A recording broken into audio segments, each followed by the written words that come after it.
salam kebajikan. Saat ini kita bertemu di podcast PTK Semarang dan saya sudah berada dengan Bapak Kepala Balai Diklat Keagamaan Semarang. Beliau adalah Bapak Dr. Haji Muhammad Toha, SAG MSI. Apa kabar Pak Toha? Baik Pak, semoga sehat selalu ya. Ya, bisa beraktivitas dengan baik lah pada pagi hari ini. Baik, untuk saat ini kita akan berbicara sekitar moderasi beragama, di mana Kementerian Agama saat ini sangat mengencarkan untuk sosialisasi moderasi beragama. Pada saat ini saya minta untuk informasi ataupun penjelasan dari Bapak Kepala Balai terkait dengan moderasi beragama yang sekarang ini sedang gencar-gencarnya disosialisasikan. Monggo Pak. Baik, jadi begini, begitu pentingnya moderasi beragama. Apapun karya kita yang didukung oleh anggaran sangat besar, itu tidak ada gunanya ketika masyarakat ini nggak moderat. Contoh yang paling gampang, kementerian lain selain Kementerian Agama dengan anggarannya yang bermiliar-miliar bahkan bertriliun-triliun melakukan pembangunan visi, kalau itu berupa gedung-gedung diperindah, kalau itu berupa jalan-jalan diperhalus, kalau itu berupa jembatan diperindah, diperkokoh, itu semua akan menjadi lulantak ketika masyarakat kita nggak moderat, Pak. Kenapa? Karena justru sekarang ini masyarakat itu harus dikembalikan sebagaimana sejarah pertumbuhan agama-agama yang ada di Indonesia. Tidak ada satu naskah, tidak ada satu peristiwa yang menjelaskan bahwa ada tempat ibadah besar di Indonesia dulu, misalkan entah itu berupa stupa, entah itu berupa candi, kemudian itu diruntuhkan oleh umat Islam, nggak ada. Karena kita kan, kenapa saya nyebut Islam Pak Muflas, karena mayoritas yang kita itu nggak ada sejarah yang mencatat bahwa itu diruntuhkan oleh umat Islam, itu nggak ada.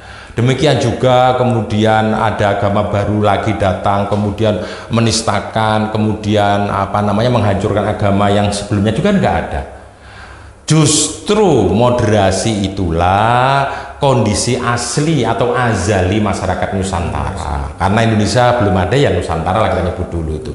Jadi beragama tapi kemudian tidak menjas agama yang lain itu salah. Karena agama itu adalah sebuah pilihan, kan gitu. Nah, contoh yang paling konkret, adanya sebuah gamelan saja, kita ambil contoh Pak Mukhlasin ya.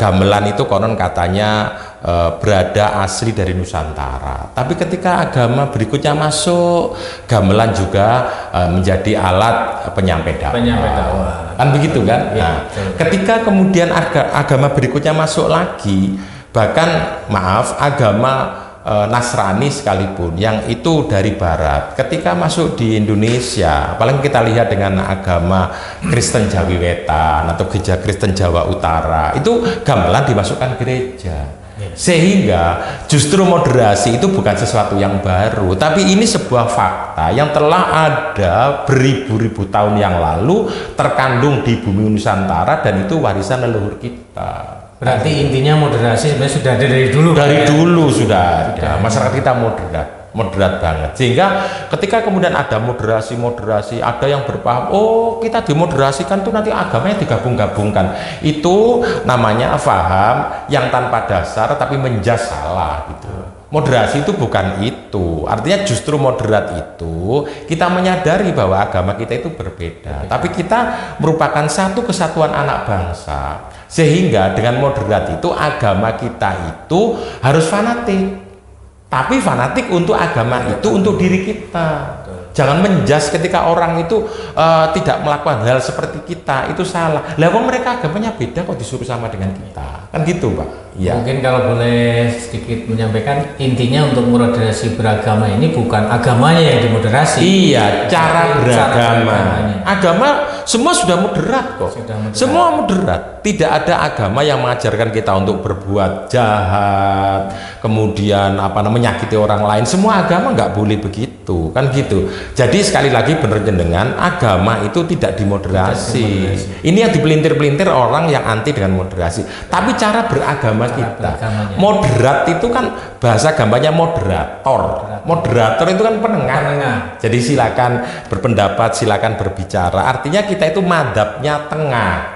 Karena sesuatu itu kalau terlalu itu nggak baik Pak Mulasin. Orang itu kalau terlalu ke kanan juga nggak baik, kalau terlalu ke kiri juga nggak baik. Kalau terlalu ke kanan, nek gak ono teke, semua nggak boleh. Jadi hidup kita itu jadi kaku. Sehingga kita itu budaya luhur, peninggalan leluhur kita itu menjadi sesuatu yang harus berhadapan-hadapan face to face dengan agama. Kita terlalu kiri juga nggak baik, karena terlalu kiri itu semuanya boleh. Berarti ide yang tengah-tengah Pak ya? Tengah-tengah, maka betul. Dulu itu ada nyanyian yang sedang-sedang saja. Sedang-sedang saja. Makanya orang Jawa kan ada istilah tengah bener. Tengah bener. Contoh orang mikul Pak Mulas. Kita itu kalau mikul itu di tengah enak. Tidak berat sebelah. Iya, kalau mikul kita terlalu ke depan kan jomplang. Ke belakang jelungu kan gitu, sehingga tengah itu enak. Dan saya yakin umumnya orang itu suka yang tengah kan gitu kan, suka yang tengah kan gitu kan. Nah, sehingga itulah moderat itu bukan sesuatu yang baru sebenarnya. Moderasi itu kemudian karena ini fakta harus dimunculkan, maka Kementerian Agama yang menjadi leading sektor utama itulah kemudian yang harus mengangkat, memblow up tentang pentingnya moderasi beragama. Tapi jangan salah, bukan berarti ini sesuatu yang baru, tapi ini sesuatu yang memang telah ada, berakar lama, beribu-ribu tahun di Nusantara, yakni moderasi agama.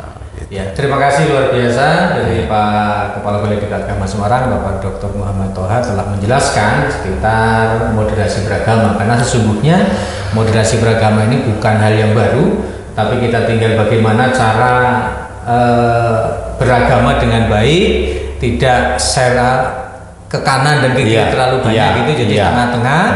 Dan harapannya dengan moderasi beragama ini Indonesia utamanya akan menjadi negara yang damai, saling berdampingan dengan agama yang lain. Terima kasih pada Bapak Kepala Balai. Terima kasih sama-sama Pak.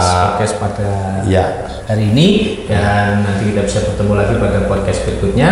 Sekali lagi terima kasih. Assalamualaikum warahmatullahi wabarakatuh. Selamat siang, Om Swastiastu, Namo Buddhaya, salam kebajikan. Terima kasih.